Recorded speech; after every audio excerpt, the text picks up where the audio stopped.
Yeah, I'm talking today with Angelo Isidorou, who's been an active voice in politics on Canada's West Coast, and with his show with the Post Millennial, and in a number of ways. And now Angelo has become yet another victim of the kind of internet swarming and cancel culture. He's caught the ire of one of those publications out there, and over what seems to be just an innocuous picture from the past, and they're coming out after you with guns blazing. So maybe you can give some background on what the situation is there, Angelo. Well, I've certainly joined the unique class of people who have been tarred by the media.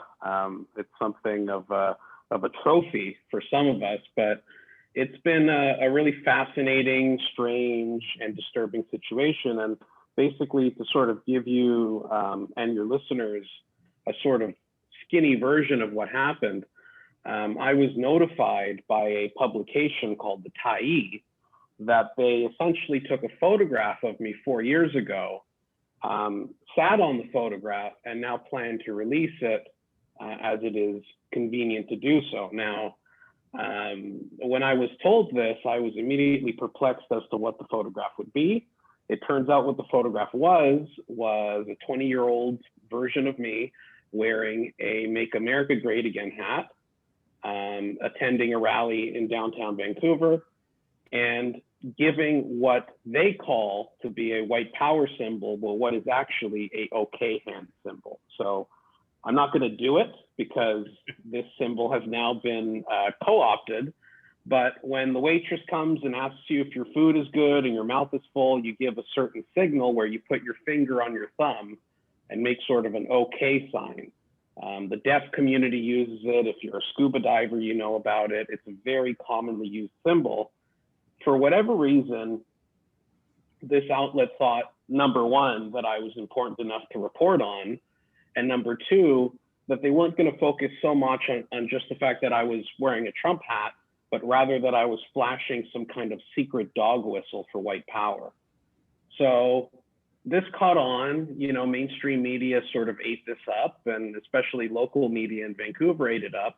And it got so bad, it permeated the news so much that the mayor of Vancouver, Kennedy Stewart, who would love to distract the people of the city from his disastrous record, released a statement directed towards me. So since then, I've basically gone on a crusade that is really originated from the decision I had to make during all of this. And that decision is very simple. Do I quietly walk away and accept this slander, or do I fight back? And I'm missing the part of my brain that is telling me to walk away. So now I'm fighting back. Yeah, and I really appreciate that. Like, we're seeing so many cases where people do just they find themselves gobsmacked, dumbfounded. They fall over themselves apologizing quite often. And you know what? When the mob's coming after you, an apology won't stop them. That's just throwing them red meat anyways. They seem to want to go further and further and crush somebody. And as I said, I appreciate seeing people push back. A while back, I interviewed a lady named Kailyn Ford. She was that case in Alberta. She was a star candidate in a provincial election. Like, the parallels are actually very striking. It was Press Progress, I believe, was the one that got them a left-wing kind of fringe publication online.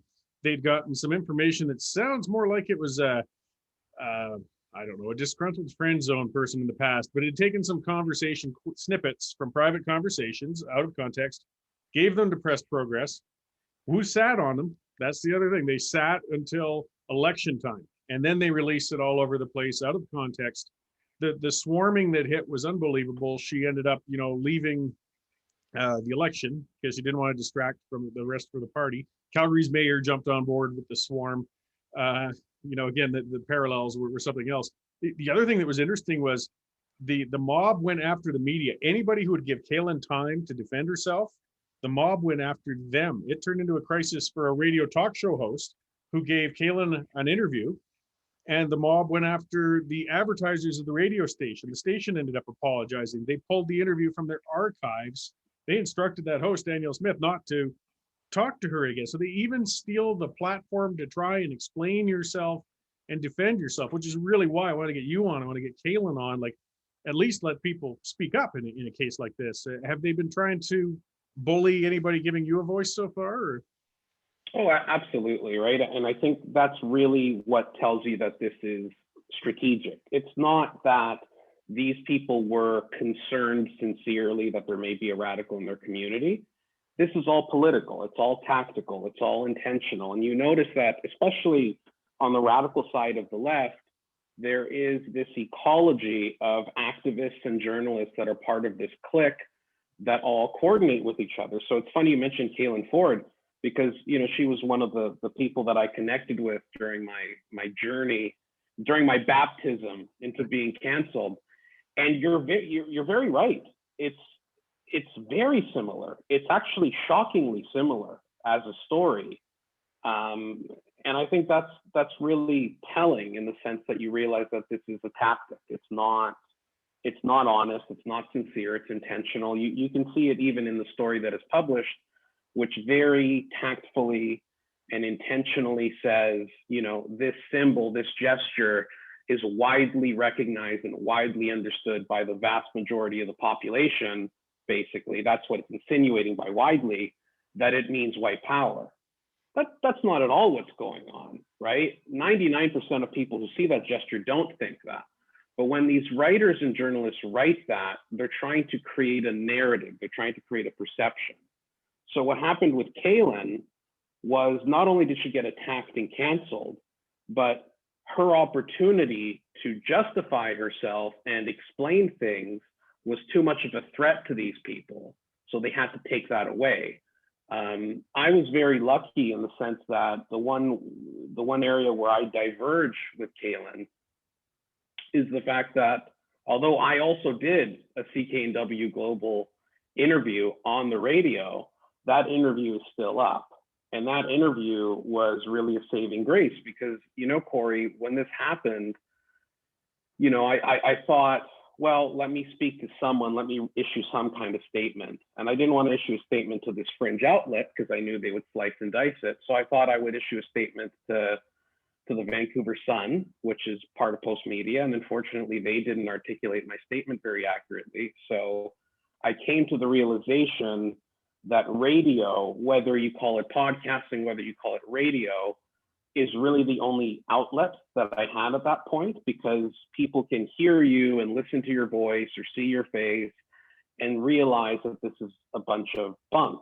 So that's what I did, and that seemed to help things a little bit. But nonetheless, my Google search results pop up and say white supremacist. So the goal here, again, and we can connect this to Kailyn Ford, the goal here is not only to get someone fired or get you to resign from a position, whether you're a candidate like Kailyn Ford, whether you were a volunteer like me. The goal is to destroy everything about you. The goal is to make you completely exiled from society. I mean, I've gotten death threats, I've gotten emails, I've gotten phone calls. Somehow someone has given them my phone number. This is the thing with these sorts of people, is that, they have nothing better to do. A lot of them don't have jobs, so that really frees up their time. And a lot of them are very ideologically possessed. So it becomes very disturbing. And on one hand, Corey, you could say, well, this is what I signed up for by being sort of publicly supportive of free speech and sort of speaking with various figures. But on the other hand, people don't deserve this. And I'm not necessarily a major figure in the sense that this would benefit, the interest of the public to besmirch me in any way. So these people are really trying to ruin my life, and I'm not going to let that happen. No, that's good. And more people need to push back. And I really hope that Kailyn's suit wins, your suit wins, because these guys have got to realize there's going to be consequences when you do this. I mean, not just, part of at least what other, long form explanations help is at least when you can point to things to people, look, this is what really happened. And that's fine. But in the long run, even if you could get enough stuff out there to correct the Google record and move past it, if these guys got away with it without some sort of repercussions to themselves, they're going to keep using that tool to keep pushing people down, and so terribly unfairly, people get fired, people lose their sources of incomes, they can't get new jobs because, I mean, I know as an employer, even as a when I used to own my pub, one of the first things I do when I get a resume is Google them, just in Yep. case, because they might be an axe murderer, they might be, you don't know. So you just, it's a good quick background check you can do. Any employer does it now. And if the first thing that pops up is white supremacist, I mean, they're just gonna, you know what, I don't want the grief, and then it's just, it's wrong.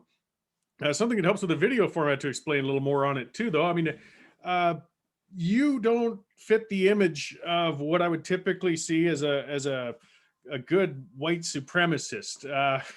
It's just No, no. It would be very masochistic of me almost to want to live in a white ethno state. It wouldn't quite make sense. And that's honestly, Corey, what stuck out to me in the beginning is that the assertion is so absurd that your instinct is to laugh at it because it's so absurd, right? I mean, I'm Greek, I'm part Middle Eastern. My family literally fought Nazis. My family literally fought against fascism. My family is ethnic and we're immigrants. So it's not only, offensive to insinuate that that's what I am, but it's also absurd because you look at the ideology that now exists on the left, and a lot of that ideology says, well, there's even black white supremacists, right? They accuse Candace Owens of being a white supremacist. yeah, So madness. we reached sort of this clown world stage where, again, you can't apply logic to it. And this is something that Kailyn Ford said, which is your instinct is to intellectualize it and apply logic to this absurdity when there is no logic to it.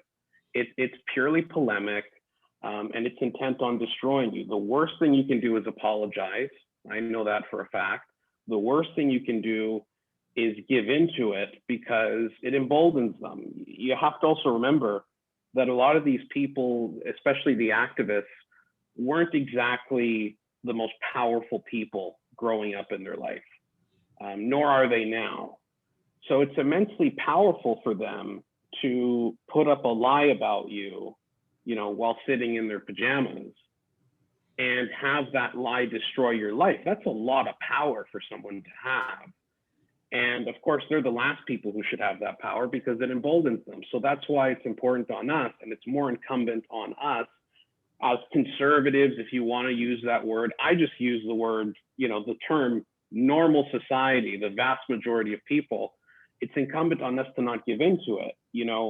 I've gotten so many messages that have been so supportive, which is really great. But I have to tell you, I've also gotten messages from people who have said, well, you're just a troublemaker and you're a really good guy. And this is obviously, these are all lies. You're not any of this, but I can't really be seen in public with you again.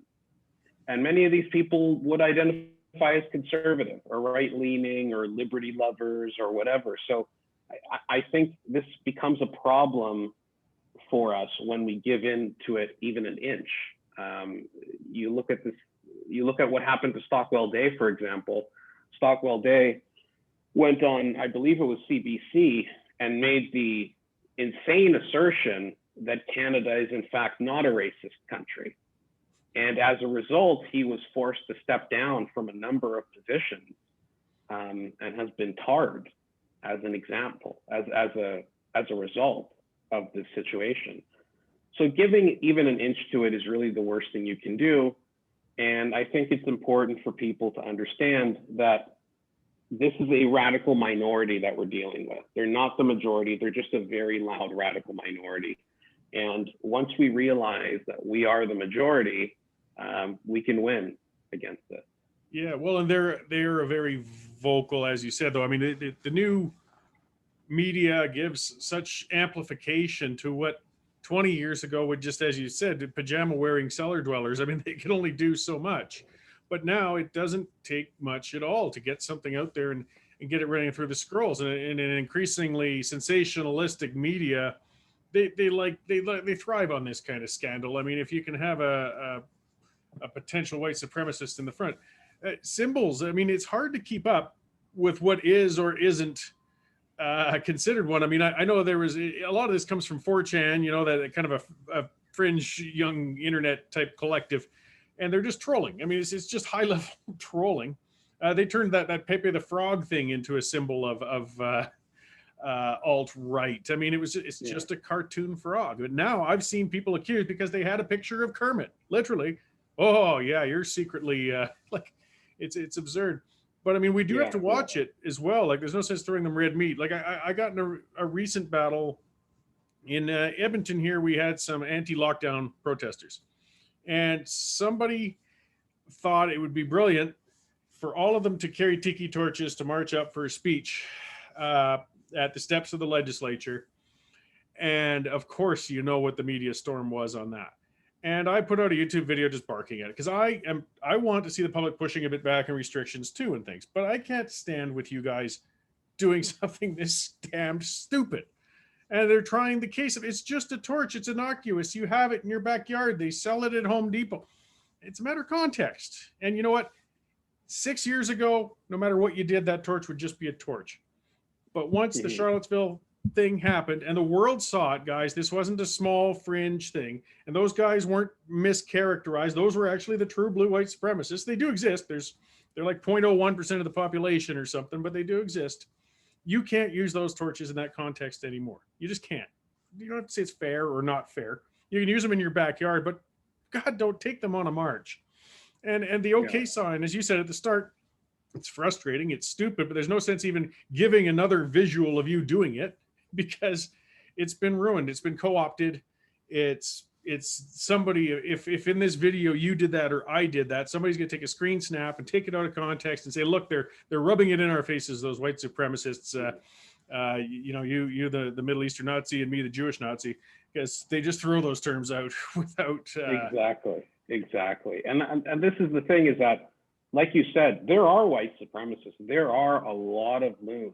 There are crazy people. There's very few of them, but they do exist. And furthermore, these symbols do get co-opted. It doesn't help the fact that 4chan as a dark web forum exists to intentionally mislead journalists. You know, besides Pepe the Frog and besides the OK hand symbol, at one point, they almost successfully co-opted milk into a white supremacist symbol.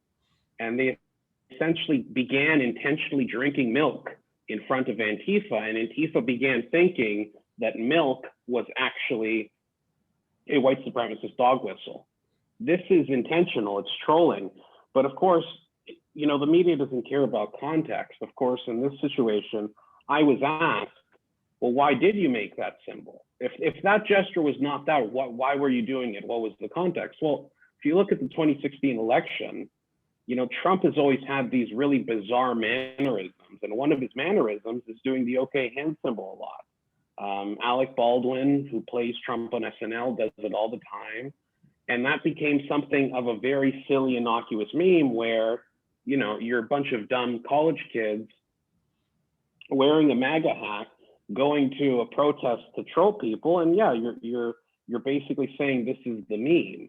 It's completely innocuous. It's silly. Would I wear a Trump hat today and go to a protest? No, I don't think that's necessarily just because I'm, you know, older and wiser, but because I don't quite see the point in doing so. You know, you talk about the lockdowns. I share your concern. I share your concern around the lockdowns in the sense of the precedent set for certain individual freedoms, the economy, et cetera. A lot of people have asked me, well, you're a free speech advocate.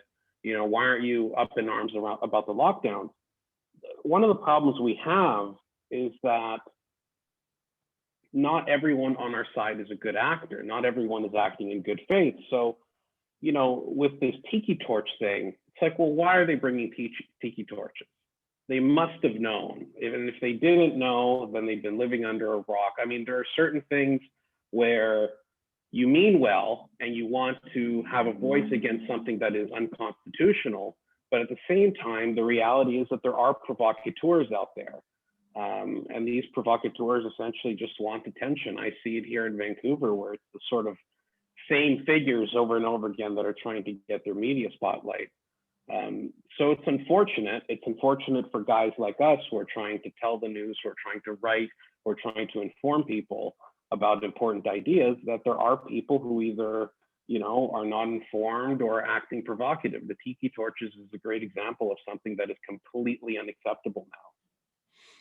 Yeah, and it's changed. I mean, again, there's no sense arguing about it or whether it's fair or not. I mean, I had one of email and said, I'm going to make a point of bringing one to every protest from here on in. Oh, good. You don't get it. You just don't. And no, I don't think that person was a white supremacist. I think they were a genuinely upset person who just thought that it's unfair that they're being smeared because of these torches. Well, just don't throw them red meat, guys. It's true. They're going to come after you no matter what you do, but there's no sense making it any easier than you have to. Well, I think being media savvy is part of it, right? Like a lot of people have told me, well, why did you wear your MAGA hat out in public? It's like, yeah, I was an idiot. I shouldn't have gone out in public and acted like an idiot. Understanding how the media works is very important, and working in the media as you do and as I do, I now understand the way modern journalism works, which is very tragic to say in the sense, and I'm not saying you do this or I do this, but the reality is that some of our colleagues across the aisle are not interested in talking about serious issues. They're interested in talking about things that get clicks and framing certain narratives a certain way. Again, as I mentioned before, I sent links and statements and explanations of what the context is around the gesture and what it really means and how it's been co-opted. None of that matters because a lot of these journalists, if you can call them that, don't care about context. And in fact, if you provide context, then they might not have a story. In the Tiki Torch case, if the person said, no, I'm not, this is not what I'm doing, and the media included that, well, you don't have a story then, right? Like you got to remember that a lot of these journalists need to manufacture the story so they can get their, their 50, 60 bucks. So whatever journalists get paid over the mainstream media. That's part of the problem, I think. Well, yeah, exactly, right? I mean, it is just a factory line of low-hanging fruit. So you're right, it is red meat. Don't do that. Don't be obnoxious. Don't say things when you're not prepared. Study about things. I mean, I've noticed this situation with a lot of people who are involved in the anti-lockdown stuff, where you have a subset of people who are talking about the serious precedent set that is unconstitutional. But then you got the guy dressed up as a giant needle or something, throwing stuff around and acting crazy. It's just the reality of it. Is it unfair that the media categorize these people with the tiki torches as, white supremacists? Of course it's unfair. But just because it's unfair doesn't mean you should make it easy for them. So in this case, in my case, it was 4 years ago, even in Caylan's case, where she didn't do anything, basically. That was like it was a complete slander. And your symbol hadn't changed and morphed into what it is now when you've done it. I mean, if you'd done it last week, even then, I don't know if it's enough to cancel a person, but at least there'd be a case of, come on, we've seen enough stories, fair or not, like the tiki torches. You know what it's now considered to represent, but you couldn't know that. Yeah, exactly. No, well, it wasn't, right? That's the thing, is that everything is retroactive. Cancel culture at its nexus is very retroactive. You take something someone said 10 years ago when it was perfectly okay to say it, and you contextualize it in today's new zeitgeist, and then you ruin their life. The left likes to say, well, free speech, but not free from consequences. It's like, how am I supposed to know the future consequences or who's going to co-opt a gesture or what Trump is going to do 4 years in the future? The timing of the article against me was very interesting because they sat on this photo until after the January 6th riot that happened in the States. And of course, that changed the whole paradigm. And similarly to Kailyn Ford, they'll take something extreme that's happened afterwards and correlate you to it. So in my case, the New Zealand shooter, the Christchurch shooter, had used the gesture as well, 3 years after I used it. And they correlated me to a mass shooter, a murderer. Like this is what they're trying to do, is they're trying to manipulate readers into not seeing the context of things. And the unfortunate reality is a lot of people don't have time. A lot of people are just normal, apathetic people who, work 9 to 5 and get home and sit down, and they don't have time to scour through pages in the internet to see what the context of something is. They take it at face value. So that's why I'm suing, because at the end of the day, it's a complete slander, it's a complete lie. And I know it's not true. You know it's not true. A lot of people who know me and are aware of the politics and the context know it's nonsense. But at the end of the day, it still causes serious damage to someone's reputation and their livelihood, right? I mean, it's not a very good mental space to be sitting down and thinking what you're going to do for the rest of your life if you're known as a white supremacist. That's a very dark position to be in. And again, when you're in that position, you have to have a conversation with yourself where you decide whether to, pack up and move to Alaska or to fight it out. And again, I can't just leave it, because if I pack up and move to Alaska, they will salivate. So I don't want them to salivate and do this to someone else, especially now that they're doing it to people like me who really don't matter in the grand scheme of things. So if it could happen to me, it could happen to anyone. Oh yeah, well, and Alaska's not far enough. The internet, it's not like the old days. You can't move somewhere where someone isn't going to find it. And as I said, you apply for different jobs or whatever, you're sending out resumes. You know that the person on the other end, one of the very first steps they're going to do is just a quick Google search. And unfortunately, I mean, hopefully a lot would say, well, maybe I better talk to this person or look a little further. But a lot of them are just going to, I've got 20 other applicants. I'm just going to rifle. And it's wrong. It's so wrong. So again, now, so you've filed against the Tyee itself, then, have you? Or yeah, so I filed. I'm filing against the Tyee. I've already filed against the mayor as well. So that's a separate suit that I'm doing, because what the mayor of Vancouver did, Kennedy Stewart, essentially he wanted to score woke points and released a statement directed towards me under the city letterhead. So this wasn't Kennedy Stewart saying this. This was the city of Vancouver as a municipal government releasing a statement against me, effectively turning, turning me as a citizen into a pariah in my own city. So he has not retracted that statement. So I am forced to sue the mayor and ask him to retract that and issue an apology at the very least. But furthermore, I am suing the Tyee because the Tyee is the outlet that originated this lie.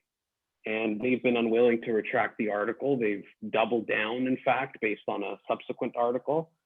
They feel that it is in the public interest, which of course is legal jargon, because if you're familiar with BC laws, and I know you guys don't have this in Alberta, but in British Columbia, the NDP government passed anti-slap laws, which to these journalists essentially is a golden ticket to slander anyone and get away with it. All they have to do is say that it's in the public interest for the world to know this. So ipso facto, we can't be held accountable. That's not the case here. That's not going to work here. And that's why, the unfortunate part of defamation suits is that they are very expensive and they're very lengthy and they're very tedious and taxing. But what are you going to do? Because like you said, Corey, if I am going to apply somewhere for a job or even to live, right? I mean, you do background checks on tenants and they do that Google search. You can't delete what's on Google, but you can add to it. And if I can add, a slide on Google that says Angelo Isidorou wins suit for defamation against the Tyee, that adds some context to it.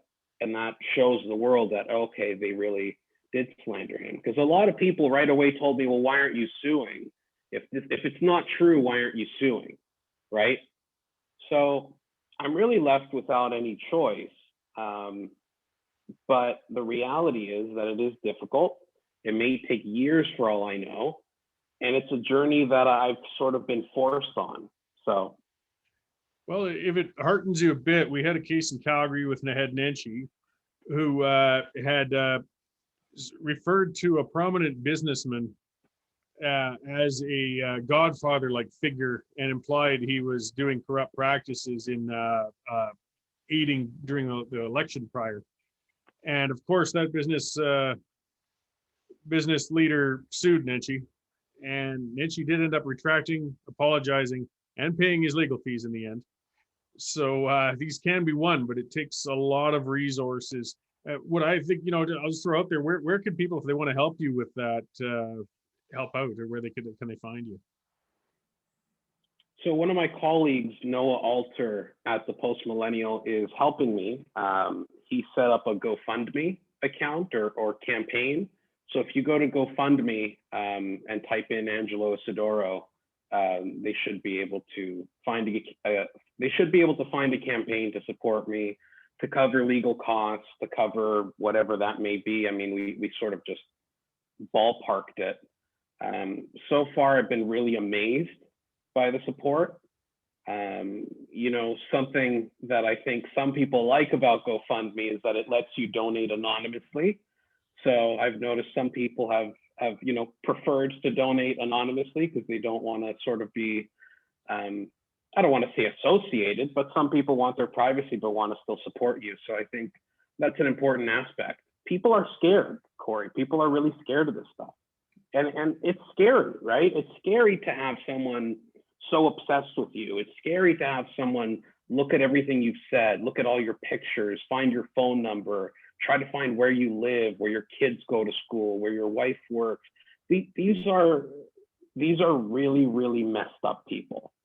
And I know that sounds almost hyperbolic to some listeners of like, wow, they really spend that much time doing that to you. The reality is they do. The reality is that a lot of these people are not well. I think I've said this before, where half these people are just nuts and the other half are very manipulative, malicious people who know what they're doing, in the sense that they know it's BS. Like when they write it, they know it's not true, because I've been told that. They know it's not true, but they write it anyways because it's just part of the game. It's just part of the way you do things now. If you want to get a promotion, if you want to get a quick buck, if you want to get famous, if you want your article to do well, if you want to get a lot of retweets, that's what you got to do. So I was sort of the sacrificial lamb for Twitter retweets. And that's the unfortunate part. There are groups of people who are very malicious, and I'm going to basically fight them as long as I can. And I feel very blessed and very lucky to have support from so many people. That's good. And it's just on my behalf, I appreciate you doing it. I appreciate Kailyn doing it. Like I said, if a couple of these publications get stung in the courts, it's going to change their editorial practice. I mean, when they get something in, they're going to have somebody say, look, can we really put that out there or not? And, it's not even just those ones that get hit, but other publications will think about that a little harder too. The Western Standard, we put out stuff. It's the nature of, we're trying to get clicks. We try to be sensationalistic, but the reason we haven't been sued so far is because we don't put out bullshit. I mean, it's still real facts and reporting. That's your best defense against getting sued. But as you said, being sued is tough. It's a time consuming and people back down. So I'm a columnist. I don't have a lot of money to contribute, but at least I can give some more exposure and encourage people. Because again, you and Kailyn and I are fighting it for all of us. Because if you can win these cases, it'll make it better all around. I mean, the individuals that make up the BS still need to climb that ladder of exposure. And if the publications aren't going to give them any virtual ink, it's going to be a lot harder for them to pull off this kind of.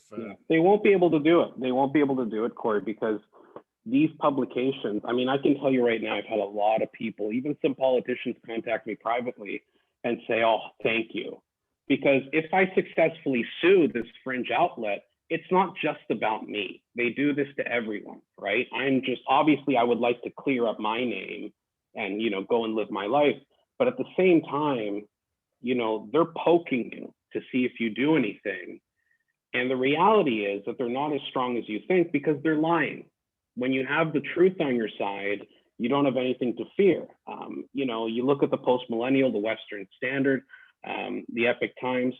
Sure, of course, we all want to get our clicks, but there's a difference between being sensationalistic and just outright lying about someone and trying to ruin their life, right? So in my opinion, whether Kailyn wins, whether I win, it's a win for all of us. It's a win for the truth, and it's a win for an environment that will no longer foster lies about people. It just makes everything exponentially better. So that's why I feel like it's a collective effort. Well, right on. Hopefully this has a good and productive end for everybody. I will put a link in the posting when I get that up there too, to your GoFundMe, and we'll be following and keeping track. I really hope you hold these guys to account, and that Kailyn does, because I mean, the virtual world and the evolution of media really is fantastic. It's great, but it's evolving, and this is like almost a road bump in it. Okay, this is the next step though. We've got to have some sort of means of keeping it truthful. And if that means legal recourse, so be it. But then, once those steps are done, we're going to have some better discourse all around. So sorry you're going through all the crap, Angelo, but thanks for not backing down or moving to Alaska. And well, not yet. If I lose, then I might move to Alaska. But for now, I'm staying put in British Columbia, and I'm going to keep on fighting on. Awesome. Well, I'm sure we'll be talking again sometime soon. See how it's going, Angelo. Thanks. Thank you so much, Corey.